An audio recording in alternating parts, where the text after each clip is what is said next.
Hey guys, tonight we slip into the steam-filled, lavender-scented world of a man who may have been short on height, but not on hygiene. You're probably picturing battlefields, horses, epic speeches, but no. You're soaking in a tub so deep it could drown your dignity, surrounded by brass fittings, imported soaps, and one deeply contemplative little general. Welcome to the stranger side of Napoleon Bonaparte, the part they don't teach you in school, the Bubble Bath Chronicles. You might think leading an empire would leave little time for personal grooming, but Napoleon, he bathed like it was a full-time job. And you're right there with him, watching the steam rise and wondering how a man famous for cannonballs also had such passionate opinions about scented oils. So before you get comfortable, take a moment to like the video and subscribe, but only if you genuinely enjoy what I do here. Let me know in the comments where you're listening from and what time it is in your part of the world.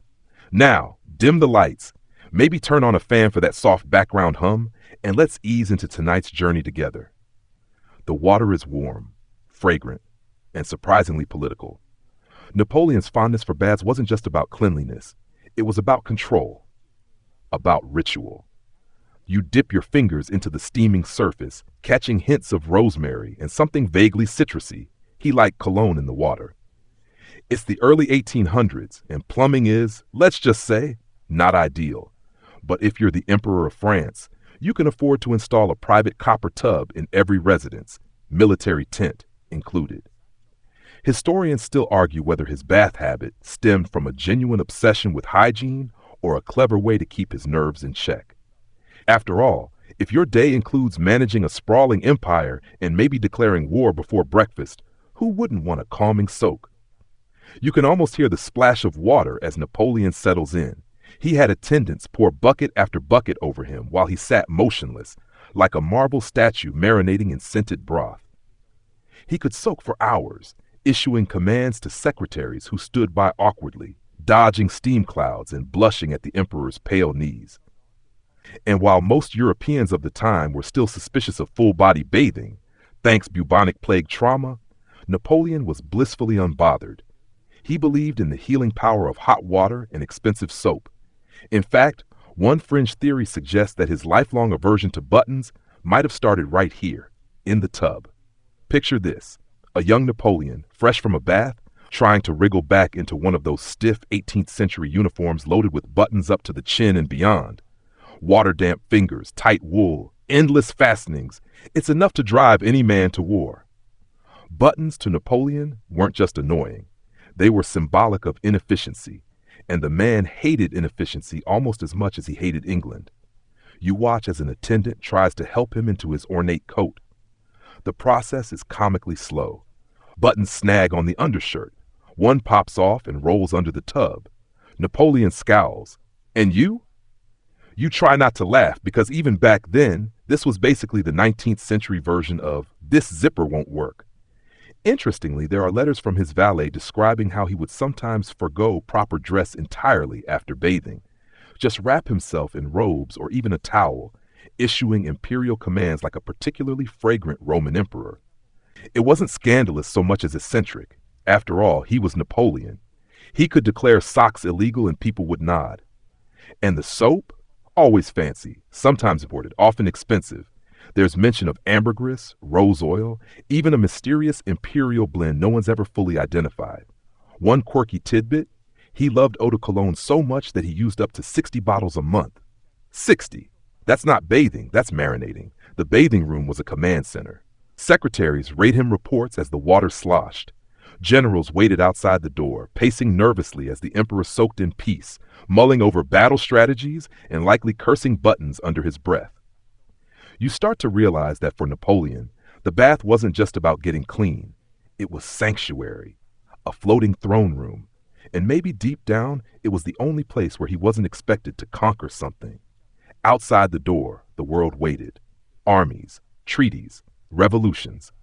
But inside, just steam, lavender, and the occasional splash as a bar of soap escaped his grasp and made a break for freedom.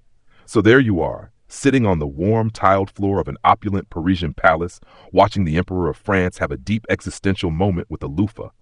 It's ridiculous. It's oddly soothing. And weirdly, you kind of get it. Because even the greatest military mind in modern history needed a timeout now and then. The bathwater's still warm on your skin as you follow Napoleon out into the hallway, robed, slightly damp, and already grumbling. His attendants scurry to dry his feet and dab behind his ears. But now comes the real ordeal, getting dressed. Not because of fashion dilemmas, he already knows he's going with intimidating dictator chic. No, the problem is buttons, tiny, metallic, infuriating buttons. You trail after him into the wardrobe chamber, where layers of military uniforms hang like well-pressed declarations of authority. Gold trim, dark wool, crimson accents, the works. But also dozens of buttons per jacket, rows and rows of them. It's enough to make your fingers itch just looking at them. And apparently it made Napoleon's fingers itch too, literally. You watch as he slides one sleeve on, winces, and mutters something in Corsican that might translate to, "Who invented this textile prison?" He's never liked tight clothing. It restricts movement. And in his opinion, buttons were like bureaucrats, small, unnecessary, and constantly in the way. Historians still argue whether Napoleon's distaste for buttons was a physical discomfort, he reportedly had sensitive skin, or more of a psychological aversion. Maybe he saw them as symbols of aristocratic vanity, relics of a nobility he'd long since overthrown. But then again, this is the same man who wore gold-trimmed hats the size of pizza ovens, so subtlety was never really his brand. The year is 1802, and you're marching alongside the first consul on a tour of a muddy army outpost near Boulogne. The cold breeze whips through your coat, and you notice him fiddling irritably with the top button of his greatcoat. It's stiff, ornamental, useless. He undoes it with an impatient flick and mutters, "Always the same, style over function." You can't help but chuckle. Because while other generals fine-tuned battle strategies, Napoleon was plotting a quiet war against fastenings, and the uniforms of his time were not forgiving. Military attire in post-revolutionary France was heavily inspired by royal court fashions, tight, tailored, and absolutely loaded with buttons, frogging, braids, and epaulettes that could double as bird perches. A standard officer's coat might feature 20 to 30 decorative buttons, many purely ornamental. And that's not counting the waistcoats and breeches. One poor aide-de-camp is practically tap dancing in place, trying to hold his breath while another struggles to close the fourth button on his vest.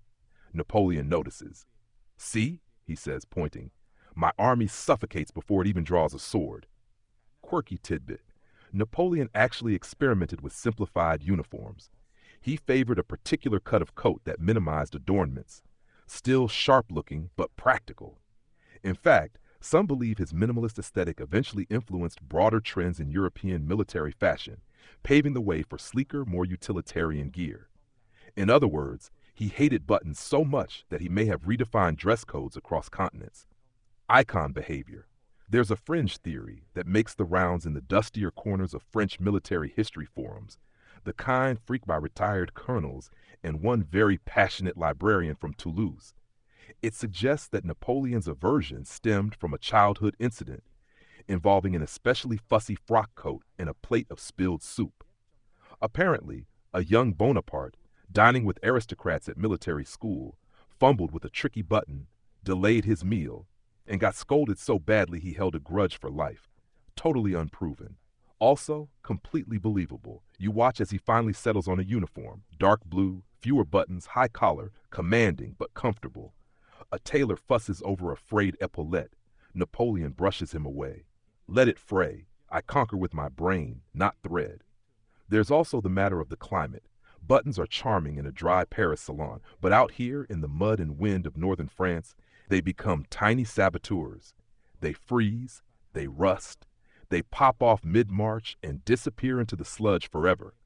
And because most of these buttons were made from tin alloys, they reacted badly to cold and moisture. One particularly memorable campaign had soldiers waking up to find their coats had literally fallen apart overnight. A field officer once wrote that it felt like the uniforms were surrendering before we had the chance to. Napoleon never forgot these moments. He was a micromanager, and clothing became a part of that obsession. A wrinkled cuff could mean a lax attitude. A broken button, an omen of sloppy discipline. But beneath that you sense something deeper, irritation. A man constantly surrounded by complication, political, military, emotional, who couldn't stand it when even his clothes demanded unnecessary effort. You walk with him as he inspects his troops. He scans a row of new recruits, zeroing in on a soldier whose top button is undone. The emperor says nothing, just raises an eyebrow. The soldier fumbles to fix it, his frozen fingers trembling. You half expect Napoleon to rip the whole jacket off him and yell, "See? Madness!" Instead, he says quietly, "Comfort is a weapon too. A man fights longer when he's not strangled." You get the feeling that deep down, this battle wasn't really with the buttons at all. It was with a world that insisted on being fiddly and ornamental, when all he wanted was precision, efficiency, and a coat that didn't try to kill him every morning. And tomorrow, he's packing up for campaign again, which means more marching, more layers, more reasons to glare at those stupid little circles of metal lined up like smug little enemies across his chest. It's early morning, and you're already shivering inside a damp canvas tent somewhere along the Rhone. Outside, horses snort, cannons creak, and boots squelch through mud like an army of disgruntled muffins. Inside, Napoleon sits at a makeshift desk, fully dressed, miraculously buttoned, and sipping something suspiciously herbal from a pewter cup. This is campaign life. And oddly, for a man who preferred soft robes and warm water, Napoleon thrived in it. You sit quietly in the corner, watching him scratch notes onto parchment. His handwriting is fast, messy, and furious, like someone arguing with a goose in calligraphy. He doesn't speak, but he glances at the bath bucket near the stove. Empty. Cold. Neglected. A tragedy. See, even on campaign, Napoleon insisted on bathing. Yes, even in the field, surrounded by artillery and dysentery, he demanded his hot soak. How? Simple. He brought the bath with him. Historians still argue whether he used a collapsible canvas tub or a portable copper basin hauled by mules. The logistics remain hazy. But what's clear is this. Somewhere in the mountain of gear trundling along with his army, there was always a place for a bathtub. And likely, 2 barrels of eau de cologne. You imagine the scene. Exhausted soldiers rolling into camp, smoke curling from soup pots, and in the center tent, Napoleon reclining in steaming water while dictating troop movements like he's writing a soap opera. A general might burst in, breathless with urgency, only to find the emperor lounging like a spa day demigod. "Tell Davout to flank left," he'd mutter, blowing bubbles with imperial flair. But don't let the bathrobes fool you. Campaign life was grueling. Endless marches, freezing rains, dysentery outbreaks that could depopulate a village in a day. And yet Napoleon moved like a chess master on horseback. You watch him rise and throw on his greatcoat, still button-light, thank you, and stride out into the morning fog to review maps spread across crates. Fringe tidbit time. On the Italian campaign, it said Napoleon once bathed in a wine barrel because no water was available. No confirmation, of course, but somewhere out there is probably a red-faced historian swearing by a footnote in a long-lost ledger that says, "General bathed in Barbera, smelled like victory and grapes." He didn't just bathe for hygiene, he bathed for morale. His, and sometimes, oddly, his troops. One soldier recalled seeing the emperor freshly scrubbed and perfumed before a major battle, exuding such calm that we knew the gods were on our side, or at least clean. And the baths weren't entirely private. Officers might be summoned mid-soak to deliver reports. Messengers stood outside, bracing themselves for the wet echo of "Enter," followed by an awkward shuffle through steam and the unavoidable glance at imperial knee. "Do you think war waits for towels?" Napoleon once quipped. Probably, and you suspect he was only half joking. You head outside now, following the scent of damp earth and pipe smoke. Tents flap in the wind. Somewhere a soldier sneezes with the force of a cannonball. And in the middle of it all, Napoleon's command post stands tall, flag snapping, guards posted, tub securely inside. Buttons, however, were not welcome. He'd taken to wearing simplified tunics on campaign, fewer fastenings, looser fit, easier to maneuver in. This was no vanity. This was strategy. If his coat took 5 minutes to put on, that was 5 minutes too long. 5 minutes between life and death in a battlefield sprint. Napoleon believed in speed, and nothing slowed a man down like trying to rebutton his pants while under fire. In fact, there's evidence that field uniforms began to reflect this efficiency: lower button counts, fewer layers, simplified collars. A sort of proto-athleisure, if you will. The emperor, it seems, was an early adopter of form follows function. And function never involves 17 brass buttons up your thigh. You notice his aides adjusting their uniforms to match his simplified style. Some copy his tailored jackets. Others emulate his infamous hand and waistcoat pose, a brilliant trick, actually, to hide a torn lining or wrinkled shirt without anyone noticing. Napoleon, tactical, even imposing. He glances back at you as if to say, "Ready to move?" You nod, brushing straw off your cloak. There's a battle coming tomorrow. Maps say the terrain's uneven, the enemy unpredictable. The men are tired, the medics are overworked, and Napoleon, he's just finished his bath. Because somewhere between logistics reports and artillery drills, he found 20 minutes for warm water and rose oil. You wake to the muffled thump of boots and distant cannon drills. The scent of stale bread and gunpowder hangs thick in the morning air. Napoleon's already up, no surprise there, and pacing just outside the tent, muttering to himself about map supply lines and how someone really ought to invent coat hooks that don't stab the back. You wrap your cloak tighter and step out to join him. His coat's unbuttoned again, of course. But his boots are polished, his gloves immaculate, and his gaze sharp enough to cut marble. It's battle day. But before swords are drawn or muskets primed, Napoleon insists on the one ritual that no one dares skip: breakfast. Not because he's hungry, he usually isn't, but because he wants to observe who eats, who hesitates, and who's too nervous to chew. Strategy, as always, hides in the small things. As he nibbles a crust of bread and stares toward the hills, you hear him grumble about uniforms again. The cold, the damp, the cursed buttons that seem to multiply overnight. You can't think clearly if your armpits are stitched shut, he huffs, tugging at a shoulder seam.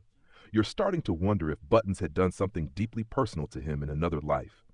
Betrayed him in a past romance, denied him a promotion, sabotaged a souffle. Historians still debate whether Napoleon's insistence on particular tailoring stemmed from battle utility or just a desperate need for control. Was it about freedom of movement or symbolic dominance over a world that never quite fit him right?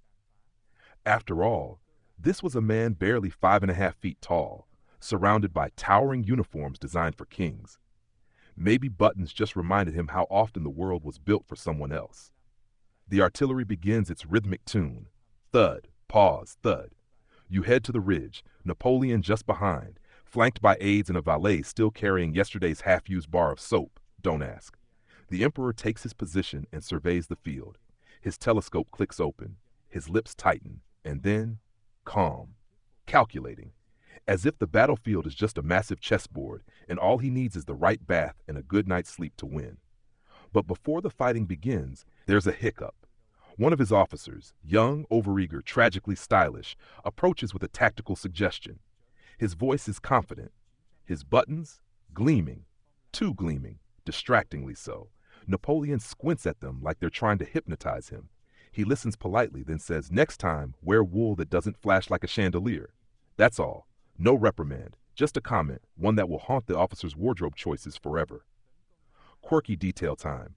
It's rumored Napoleon once ordered an entire battalion's uniforms remade because the button placement caused unnecessary chafing during long marches. Not fatal, just annoying. And Napoleon hated inefficiency almost as much as he hated losing. And so the cannonballs fly. You huddle low behind a ridge, eyes on the smoke-fog chaos below. The wind changes direction. Drums thunder. Through the haze, you spot Napoleon, mounted, calm, absolutely ignoring the mud splattering his boots. He's wrapped in his greatcoat again. Yes, unbuttoned, and issuing orders like a man conducting a symphony of mayhem. He doesn't flinch as explosions ring out. He doesn't even blink as a nearby tree splinters from a misplaced shot. Instead, he shifts his position slightly, as if trying to find the least itchy patch of uniform fabric to lean against. You'd swear he's annoyed more by his collar than by enemy artillery. And maybe he is, because once again, you're reminded, the man who could reorganize Europe with a glance still struggled with his wardrobe. It's a paradox you can't stop thinking about. This strategic genius, this titan of history, undone not by betrayal or miscalculation, but by the humble, infuriating Button. The battle rages on. Evening descends. The smell of fire and iron fills the air. Soldiers stagger past, bruised and hollow-eyed. But the French lines hold. Victory, gritty, costly, but complete. Back at camp, Napoleon slumps into his chair. No cheers, no speeches, just a weary sigh and a motion toward the tub. Steam is already rising, cologne at the ready. He doesn't speak for a full minute, just sinks into the bath, head tipped back, hair damp with both sweat and soap. Then, without opening his eyes, he says, "Next campaign, silk lining. I don't care what it costs." You stifle a laugh, because there it is again, the war between empire and epaulette, between global conquest and personal comfort, between a man's ambition and his inability to tolerate scratchy seams. And as the stars blink into the sky above, you realize Napoleon may win battles. He may redraw borders, but his true nemesis? Morning again. The embers in the campfire have barely cooled, and already Napoleon is awake, standing outside the tent in a shirt that looks suspiciously wrinkled, probably because he refused to button the cuffs. He watches the sun rise like it's a rival general trying to outshine him.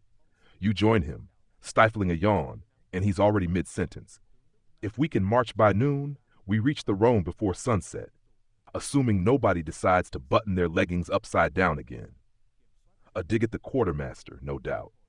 The poor man had spent the better part of the previous night inventing new ways to attach trouser buttons without causing widespread panic. Today's march is long and steep. The landscape turns rugged, then hostile, like it personally resents boots.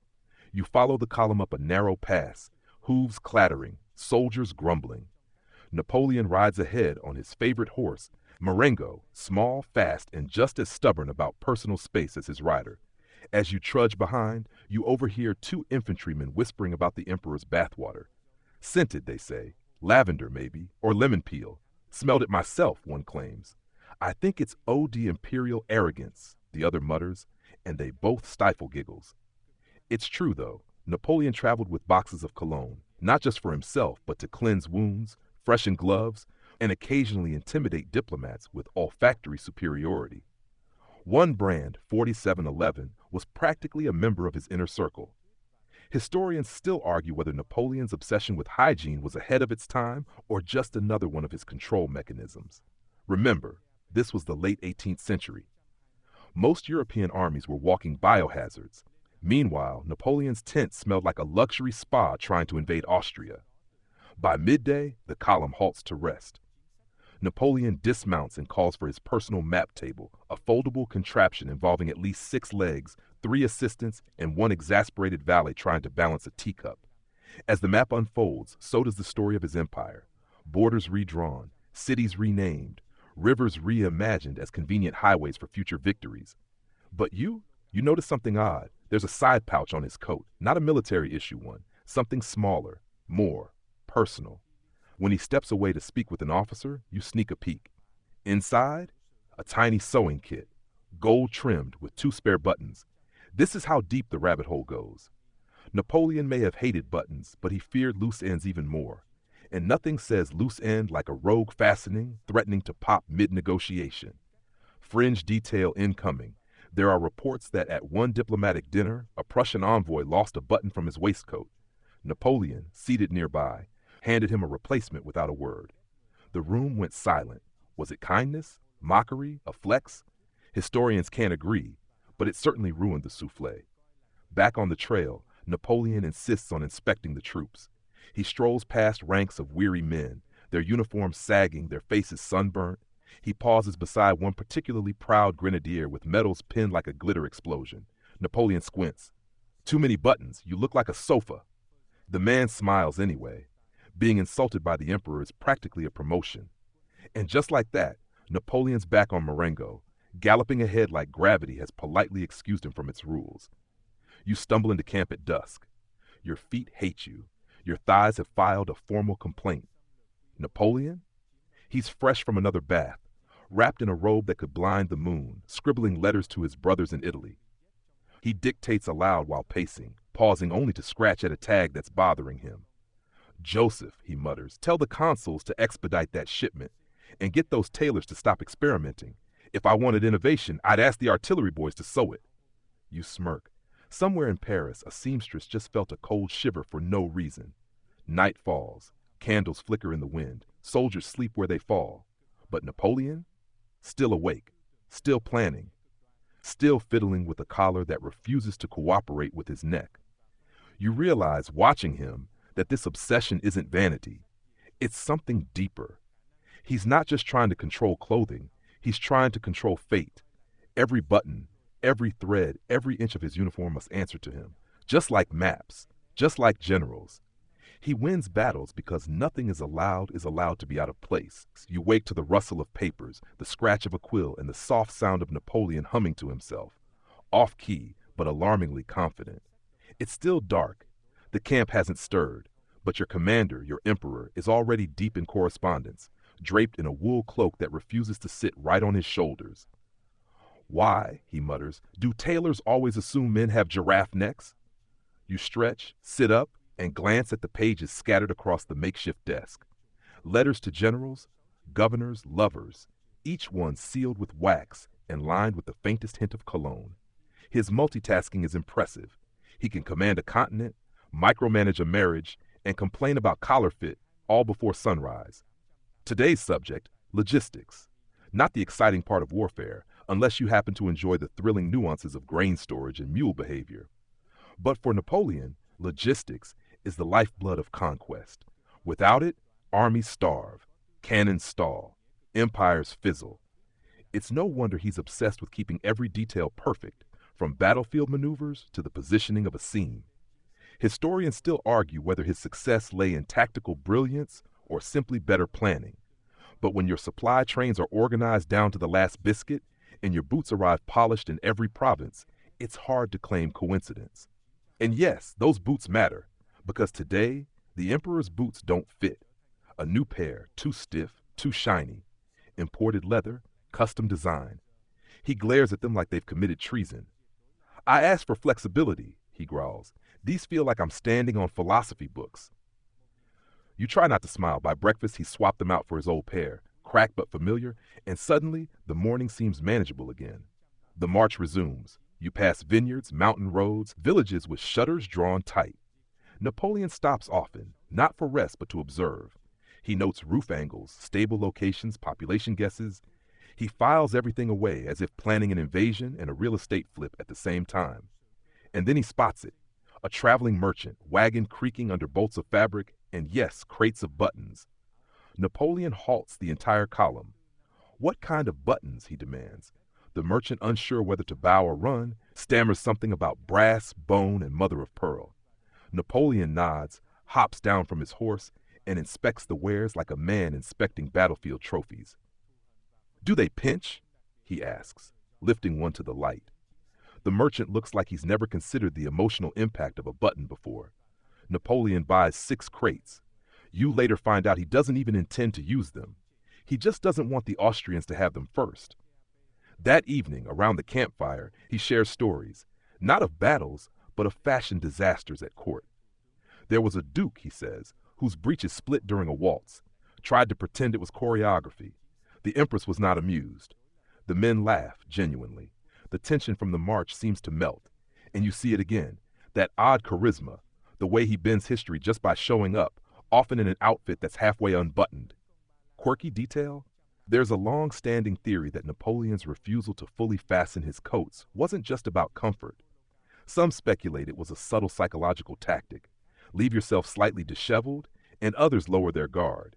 Appear human, flawed, relatable, then dominate them anyway. Whether that's true or just posthumous fan fiction, you can't say. But it's working.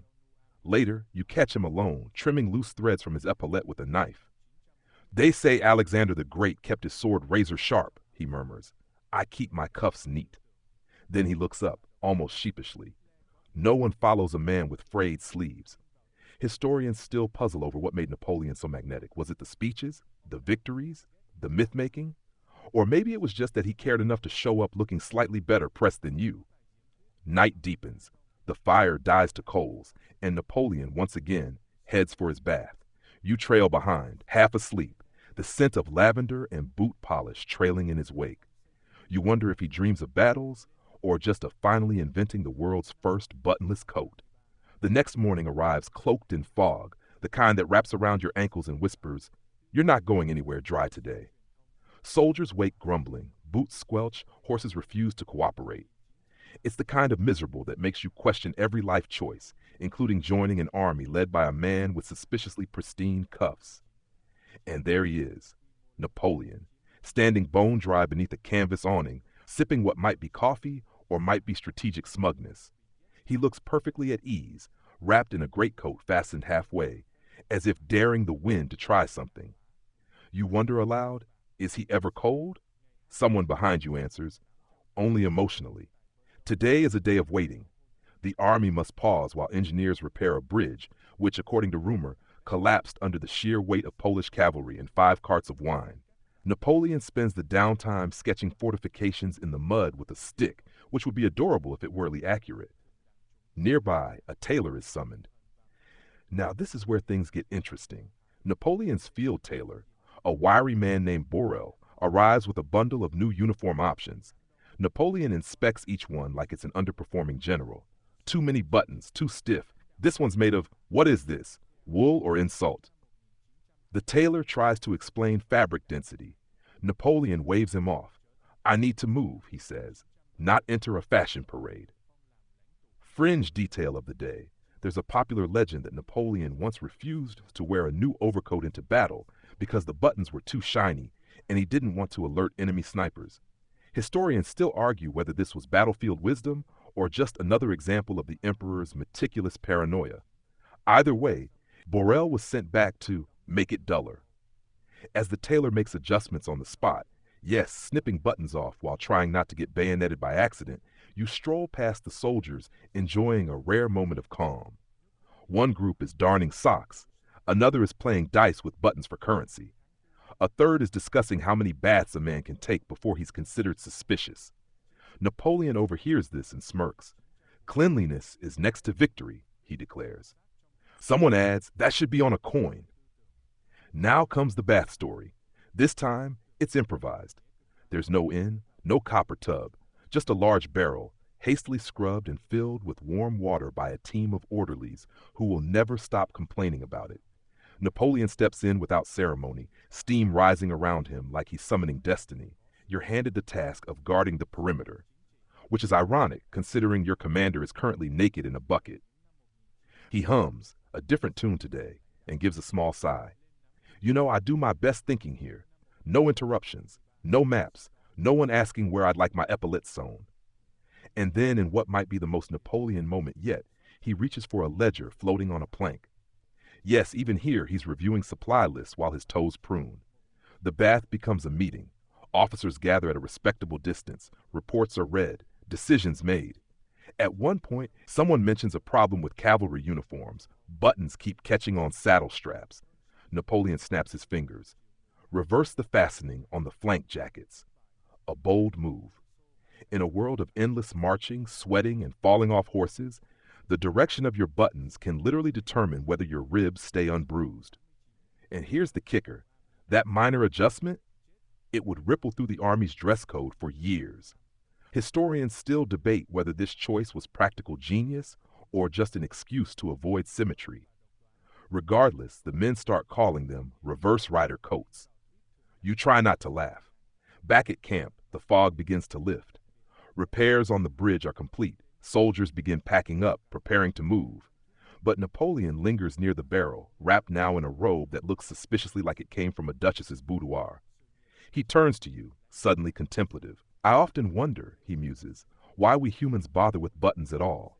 Ties are simpler, robes more elegant, but we insist on these little circles of control. You shrug. Maybe we like the sound they make. He chuckles. Maybe. Or maybe we're all just pretending to hold things together. You're not sure if that's deep or just damp philosophy. As he mounts Marengo and leads the march forward, the clouds break and sunlight spills over the valley. The soldiers cheer, partly at the weather, partly at the fact that they can finally move again. You fall into step, watching the man ahead of you, cloak billowing, collar slightly off center, boots perfectly broken in. And for the first time you get it. He doesn't hate buttons because they're inconvenient. He hates them because they represent disorder that he didn't choose. And that's the one thing Napoleon Bonaparte, again, you'd think the Emperor of the French might have the power to command better weather, but alas, no crown is strong enough to sway the clouds of Central Europe.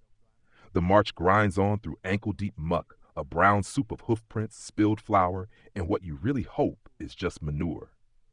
And still, Napoleon presses forward, coat flapping defiantly, one button forever undone like it's too noble to submit. But today's not about war. Not exactly. Today's about food. Specifically, what Napoleon eats, and more importantly, what he refuses to eat. You might assume the man dines like a monarch, glorious feasts, glistening roasts, enough cheese to make a cow nervous. But in truth, he's almost criminally indifferent to cuisine. A bowl of soup, a slab of bread, maybe a sliver of roast meat, if he remembers. The man has forgotten more meals than most peasants ever eat. Yet oddly enough, he's still picky. Case in point, raisins. Yes, raisins. A cook once snuck them into a dish, some well-meaning prune stew with a splash of brandy, and Napoleon reportedly tossed the entire thing out the window. Too bourgeois, he muttered. Whether he meant the raisins or the cook is unclear. Historians still debate whether this aversion was rooted in taste, trauma, or just tactical grumpiness. One theory suggests it stemmed from a childhood incident involving spoiled fruit and a goat. Another posits that he simply distrusted anything shriveled that wasn't an old general. Today, the cooks are nervous. The menu, chicken ragout with rice. Harmless, flavorful, non-threatening, except someone added tiny pearl onions. Napoleon lifts his spoon, frowns, stabs an onion with military precision. These, he says, are suspiciously round. A full minute of silence follows. Then he eats it anyway. Applause would be inappropriate, but there's a definite wave of relief. Later, as the army pauses near a cluster of trees, you find Napoleon sitting cross-legged beneath a low canopy of leaves, nibbling on a biscuit and lecturing a very patient aide about portion control. I eat little so my thoughts stay sharp, he says. The aide nods, trying not to look at the untouched bowl of stew beside him. That's the paradox. Napoleon doesn't eat much, but he cares deeply about food as a concept. He once wrote a memo, yes, a memo, about standardizing soldiers, rations so no one felt favored, bread, cheese, meat, wine, equal portions, fair treatment, victory through consistency.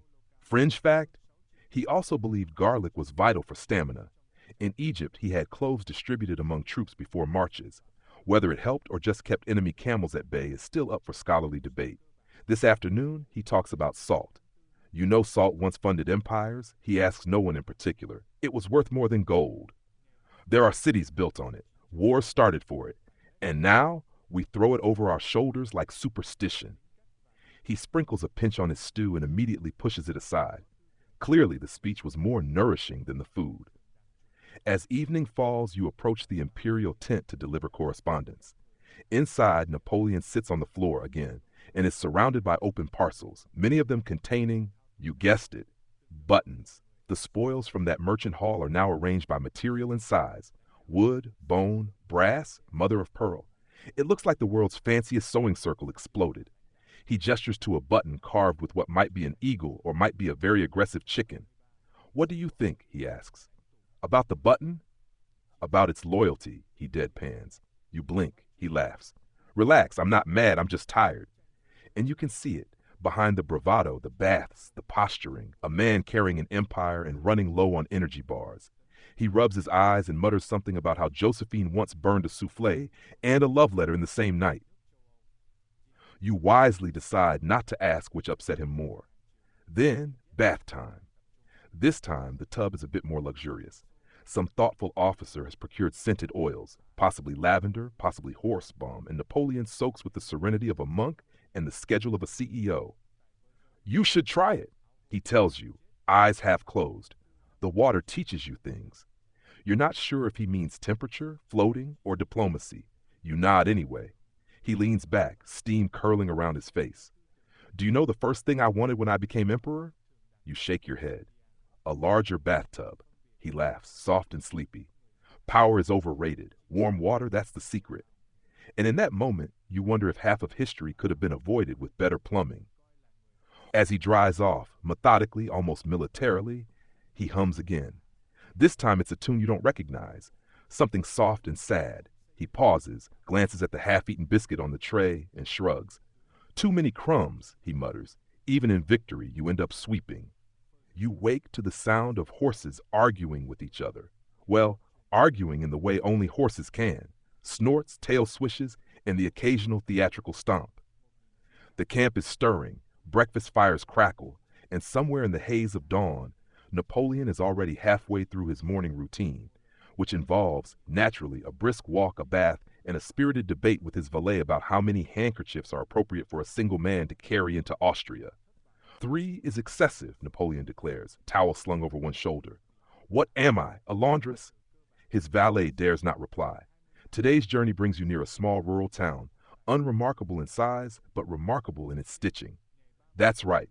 Welcome to a place famed across the empire not for its military strength, not for its political savvy, but for its artisanal buttons, real ones, handmade, intricate, fragile, mostly decorative. Napoleon's eyes light up. Finally, he says, a place with real priorities. A small delegation of local crafters greets him, presenting a carved wooden box lined in velvet. Inside, 6 buttons, each more absurdly beautiful than the last.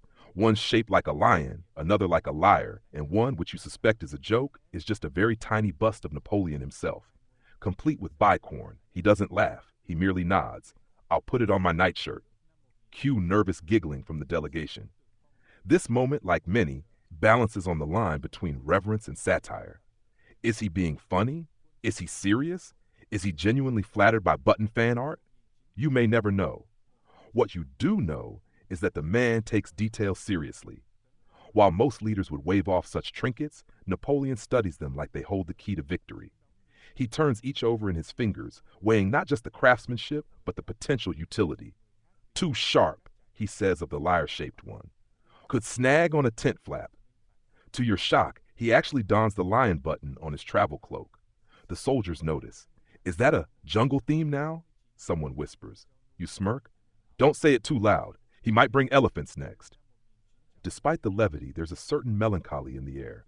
You're not far from where Napoleon's forces once fought and won a significant battle. The landscape still bears the scars, trees blown apart, stones stained. The wind here whistles differently. He walks the field in silence, lion button gleaming on his shoulder. Thousands died here, he says softly. Some wearing buttons just like these. Imagine that. Your final breath taken beneath something sewn by your mother. It's rare to see him so reflective. The bath-loving general, the button-hating tactician, suddenly looking less like a caricature and more like a man who's been walking through history barefoot for years. Historians still debate whether Napoleon ever truly mourned his soldiers. Letters exist, filled with affection and regret. Others suggest those were strategic illusions, tools to bind loyalty tighter. But today, you sense sincerity in his stillness. Later, he retreats to a nearby inn for another makeshift bath. It's smaller than usual, barely a tub, more a deep basin, but Napoleon makes do. He soaps his arms in silence, then gestures for you to come closer. Smell this, he says. You lean in. Lavender and something else. Cinnamon? I found it in the market, he says. They call it Emperor's Calm. I think it's just goat milk and flowers, but, he inhales, not bad. You nod, unsure what response this moment demands.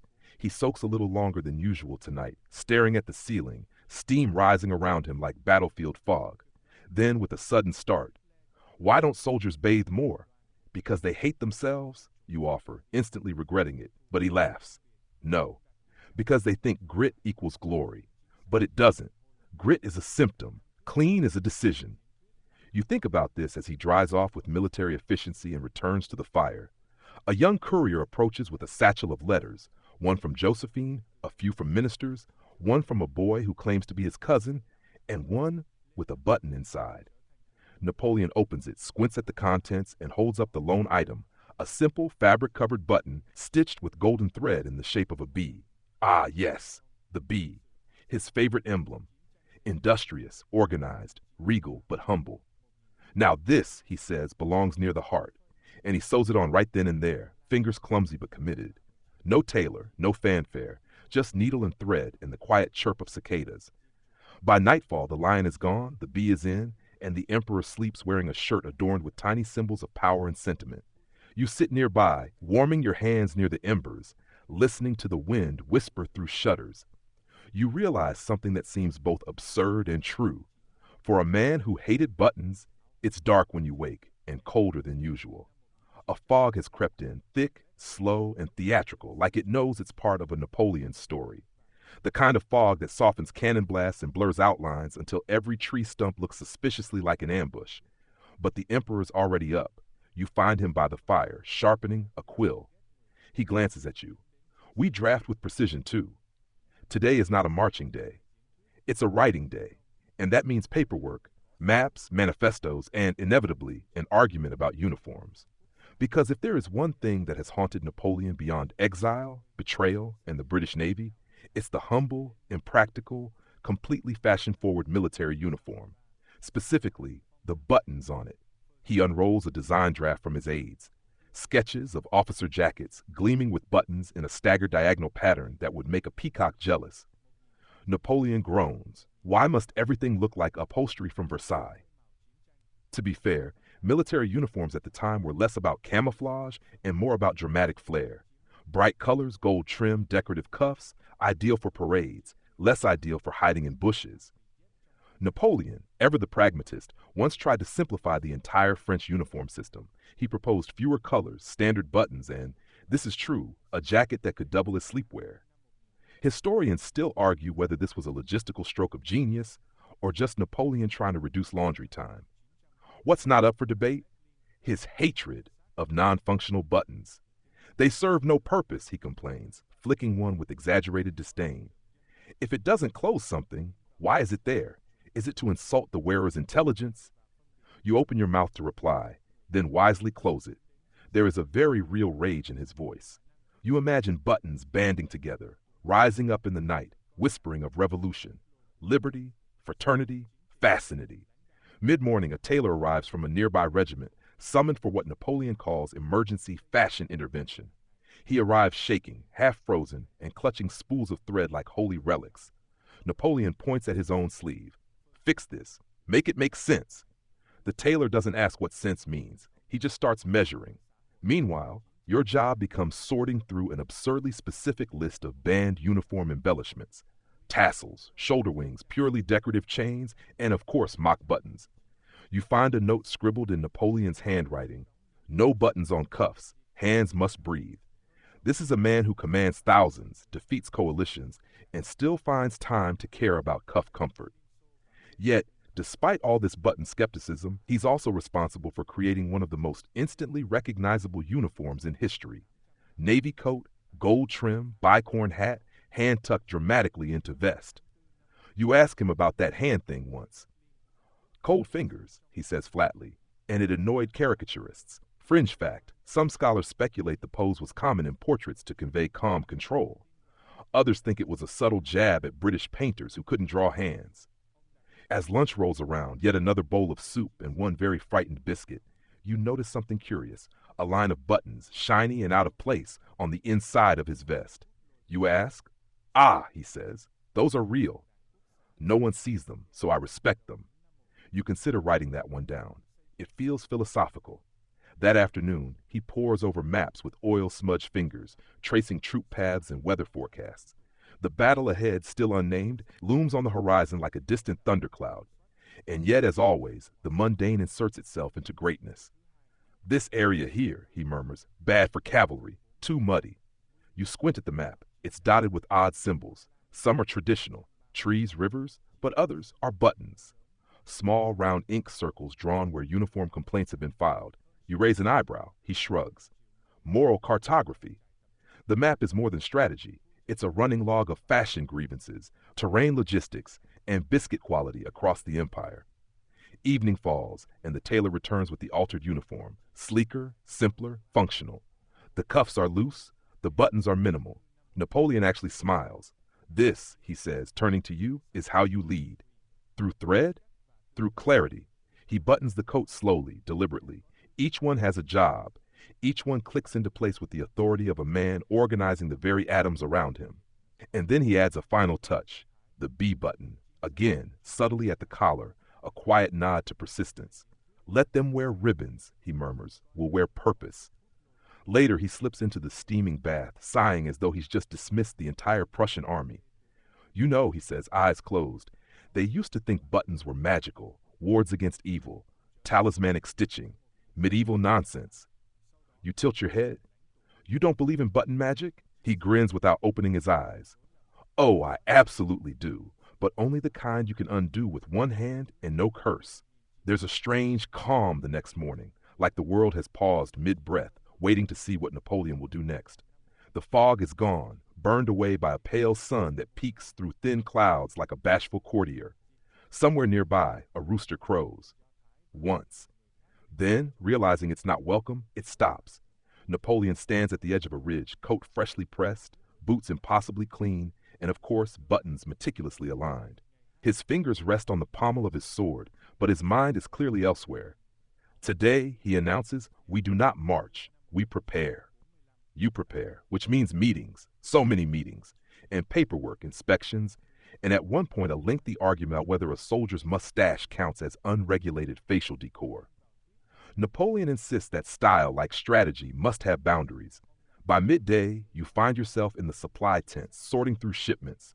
Crates of gunpowder, barrels of biscuits, one suspiciously heavy box labeled urgent buttons. You crack it open.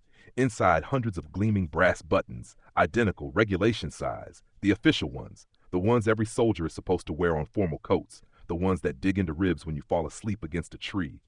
Napoleon walks in mid-sigh, already annoyed. We ordered these 6 months ago, he mutters. And they arrive now? This is what defeats empires. You try to diffuse the mood. At least they match. He glares. Matching isn't the same as mattering. Fringe fact of the day? Napoleon once tried to standardize not just military buttons, but the spacing between them. He wanted every button on every soldier to be exactly a thumb's width apart. Some scholars believe this obsession stemmed from his artillery training, where precision was life and death. Others think he just liked symmetry. Historians still argue whether this kind of micromanagement made his army great or merely made his tailors hate him. Later, Napoleon inspects the troops, rows upon rows of uniforms glinting under soft light, every button fastened. He walks slowly, silently, occasionally stopping to tug a sleeve, adjust a collar, flick a loose thread. It's not vanity. It's, in his eyes, an army that looks right thinks right. Discipline begins with how you dress, he whispers, mostly to himself. It's during this inspection that the most peculiar incident of the day occurs. A soldier sneezes, violently, with the kind of force usually reserved for cannons. In the process, one of his buttons pops clean off and hits Napoleon's boot. Silence falls. The soldier stares, mortified. Napoleon bends down, picks up the rogue button, studies it as if it holds military secrets, then says, loose stitching is the first betrayal. Then he pockets it. You later learn he keeps a pouch of these fallen buttons, a strange little habit, like collecting miniature casualties. Rumor is he once used a broken cuff button as a makeshift coin in a bet over cavalry tactics. He won, naturally.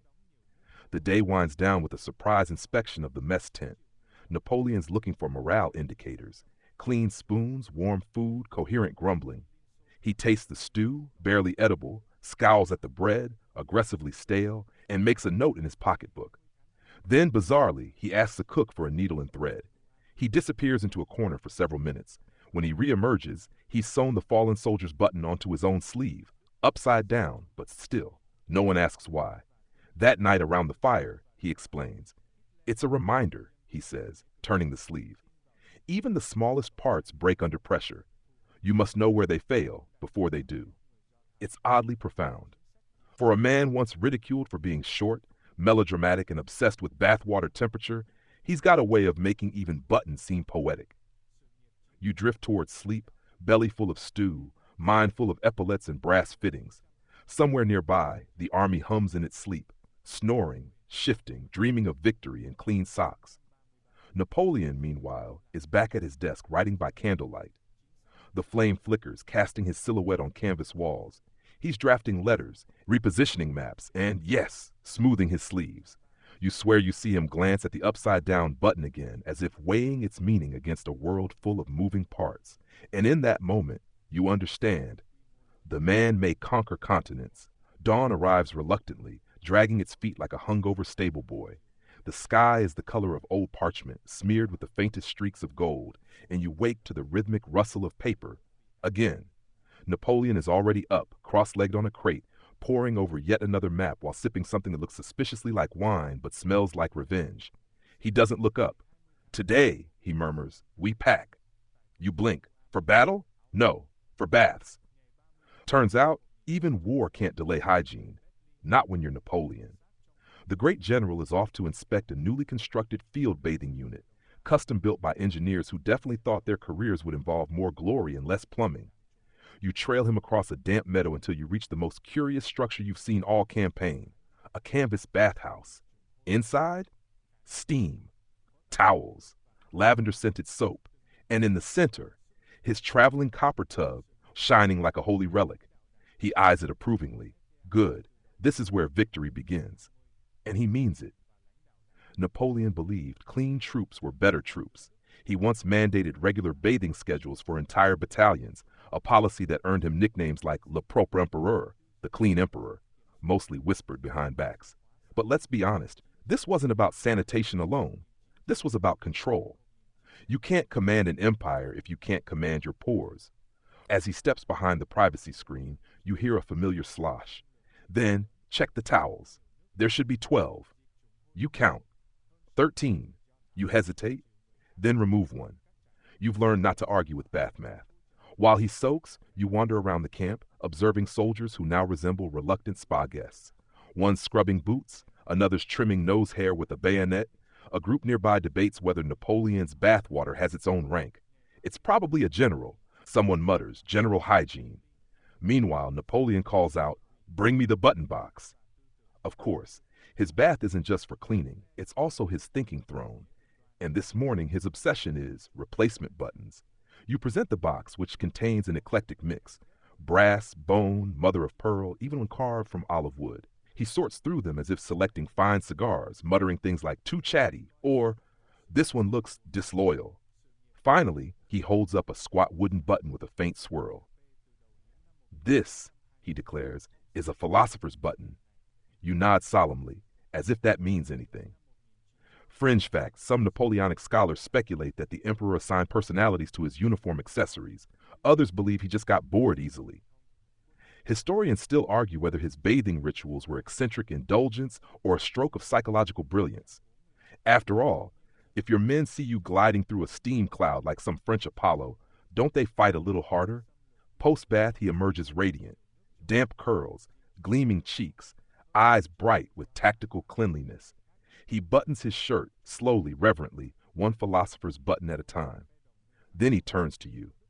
Do you know why I bathe so often? You consider your answer carefully. He answers for you. Because in war, everything is filthy, so I create something clean. You can't tell if he means the bath or himself. As you walk back to camp, he stops suddenly, stoops, picks something from the mud, a button, mud-caked, dented, possibly from a soldier's coat or a long-forgotten skirmish. He wipes it on his sleeve, examines it, then pockets it. What is that, you ask?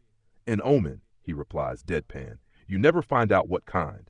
That night, the camp prepares for departure. Tents are packed. Wagons creak under weight. The bathhouse is folded up like some divine origami. Napoleon oversees it all with surprising serenity, his uniform crisp, his hat angled just so, and his cuffs buttoned perfectly, naturally.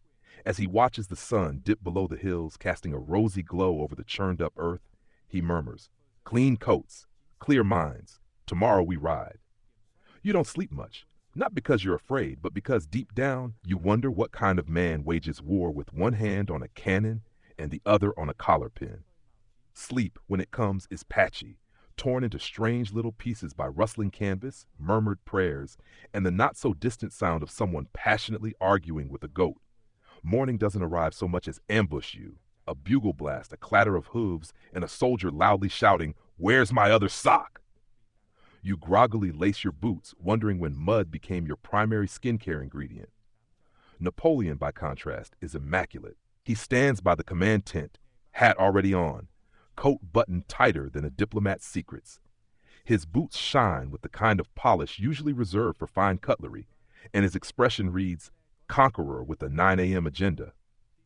We move east, he says, barely looking up from his saddle. And if you're wondering why, it's because maps don't read themselves. And so you march. The countryside rolls by like an oil painting stuck on a slow conveyor belt. Villages flicker past, some sleepy, some curious, some so indifferent they might be actively trying to ignore you. There's something meditative about the rhythm of footsteps, the creak of leather, and the occasional swearing from the cavalry horses. Halfway through the day, Napoleon calls for a halt. Uniform check, he barks. Groans ripple through the ranks, but everyone knows better than to disobey. You line up, straighten your belt, and brace for his gaze. He strides past the soldiers like an art critic judging abstract paintings, intense, unforgiving, and probably seeing things no one else does. He stops at a young drummer boy whose jacket is missing a top button. Napoleon frowns.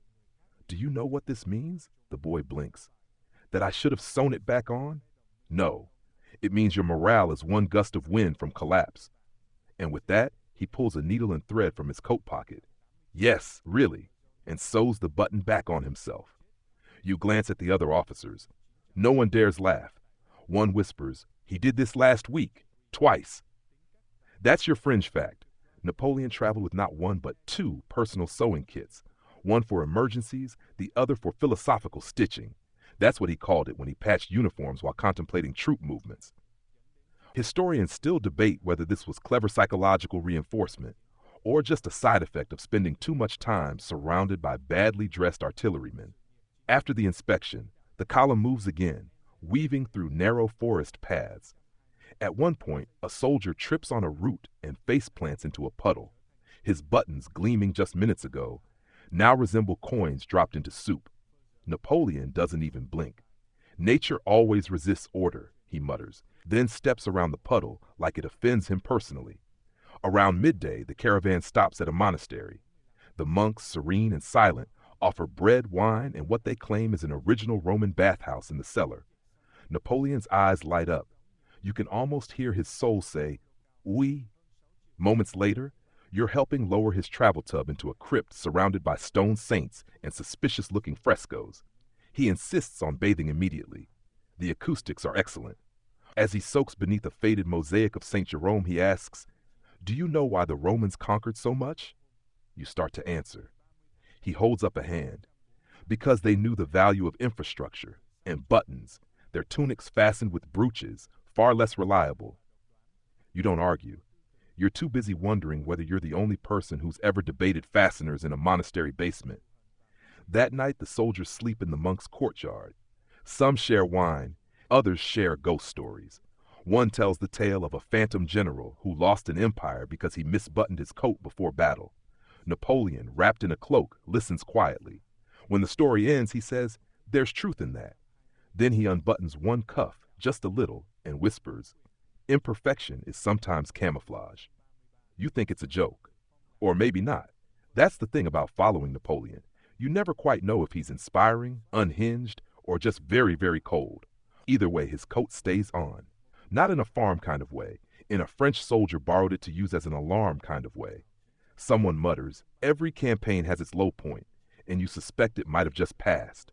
Napoleon is already dressed, of course, buttoned, belted, and basking in the smug confidence of a man who knows which side his cravat is starched.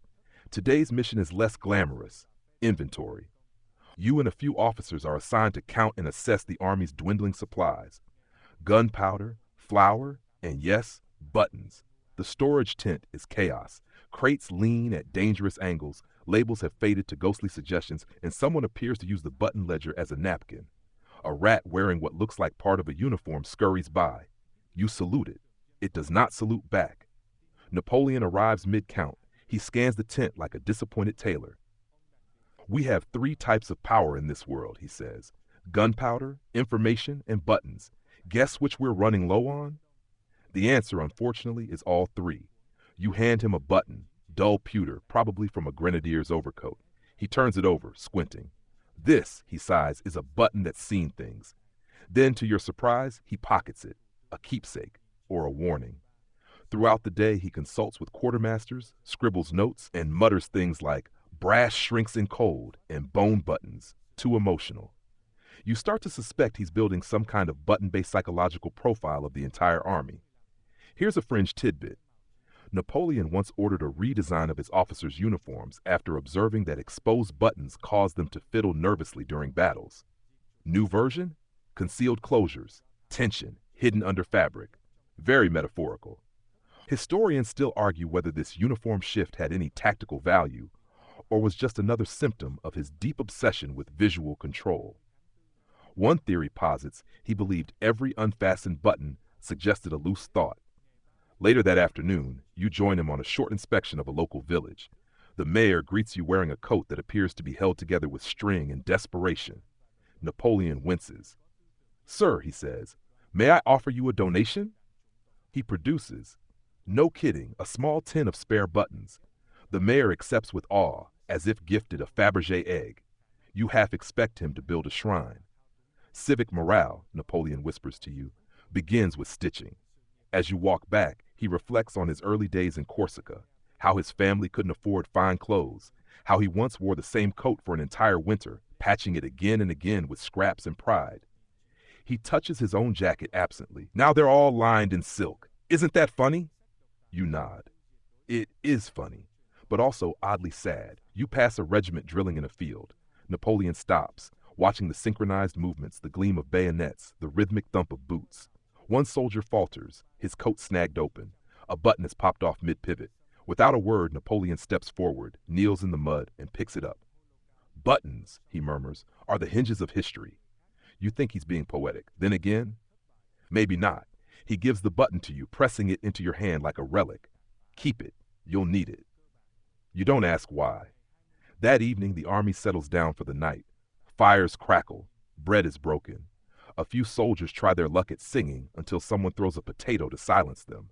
It works. Napoleon writes by lantern light, composing letters to Paris, diagrams of future campaigns, and, apparently, a treatise on uniform efficiency. You glance over his shoulder, on the strategic application of button discipline. Catchy. He catches you reading. "Never underestimate the power of a well-dressed man," he says, smiling faintly. You smile back. But inside, you wonder what happens to a man when the thread finally snaps. Clouds loiter like gossips with nothing nice to say, and the wind picks up just enough to make you question your jacket choices. You button up tighter. You think of Napoleon and smile. He'd approve. He rides a little ahead now, quiet and pensive. The army, too, has taken on a different tone. Less noise, fewer jokes. Maybe it's fatigue. Maybe it's the smell of something approaching. A shift, a pause, the space before an ending. A courier gallops up, breathless and wild-eyed, and hands Napoleon a sealed letter. The seal breaks with a crisp snap. He reads, he frowns. And then, very calmly, he folds the note and tucks it into his coat. "We go west," he says. And just like that, the world pivots. You're not told why. That's the privilege of generals, knowing things others only guess. But you've seen that look before. Not panic, not defeat, just calculation. Like someone mentally moving pieces on a board only they can see. As you ride beside him, he mutters something almost to himself. "They've made me the villain already. Might as well make it worth it." You don't know what he means, but the cold in his voice makes the wind seem warmer by comparison. That night, camp is set by a river, slow, muddy, thick with reeds and mosquitoes the size of tambourines. You eat in silence. Others huddle in circles, trying not to ask questions too loudly. Napoleon sits alone, writing again. He's not the same man who sewed on a boy's button or dunked himself in a Roman tub under the eyes of a mosaic saint. There's something sharper now, less indulgent. You approach and hand him a tin of warm tea. He accepts it with a nod and a small thanks that sounds like a sigh. "You know," he says without looking up, "there's a moment when a leader realizes the coat no longer fits, not because he's grown, but because the shape of the world has changed." You're not sure whether to nod or ask if he's speaking in metaphor. You choose the safe route. Just sip your tea. Then, unexpectedly, he pulls something from his coat pocket. A button. The same pewter one from the inspection tent. He hands it to you again. "Keep this. One day, people will try to explain me.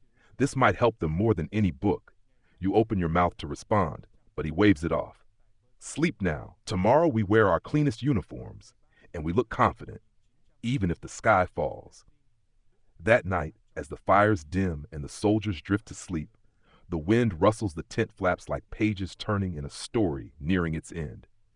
You lie on your cot, the pewter button warm in your hand, thinking about all the tiny things that hold great men together, and what happens when they fail. Was it the snow in Russia that cracked his empire, or the 10 buttons that popped in the cold? Did Elba undo him, or was it the itch beneath his collar? Historians still argue, but you were there. You saw the man, the myth, the seamstress general, the bath-loving, detail-obsessed, storm-eyed dreamer in a coat stitched with ambition and a tiny bit of madness. And somehow in the quiet with the wind whistling through the canvas, it makes sense. Just barely, but enough. The fire has burned low now. The clink of armor has quieted. The muttered prayers, the scraping bowls, the endless counting of footsteps, all have faded into the hush of night. Even Napoleon, once so tightly wound in his uniform and his ideas, has gone still. His coat lies folded beside him, buttons aligned like soldiers at rest. You lie back beneath the stars, which look oddly like old coins pressed into the sky. You trace constellations lazily, their stories less urgent than they used to feel. The air smells of wood smoke, leather, and a hint of lavender soap from someone's hopeful toiletry pouch. Breathe in. Let the soft breeze carry away the last scraps of tension. You've walked through mud and silk today, heard ghosts in sewing kits and sermons in coat linings. You've seen what empires rest on, details so small they're nearly invisible. And yet they matter, because they hold the world together, until they don't. Your limbs grow heavier, your thoughts gentler. You don't need to understand Napoleon. Not really. You just need to remember that he, like you, was mostly just trying to stay warm, stay ready, and keep his coat buttoned against the wind. So let go now. Let the march fade behind you. Let the river carry your dreams someplace softer. And if in those dreams you find a man sewing a button in candlelight, give him a nod. He's been waiting.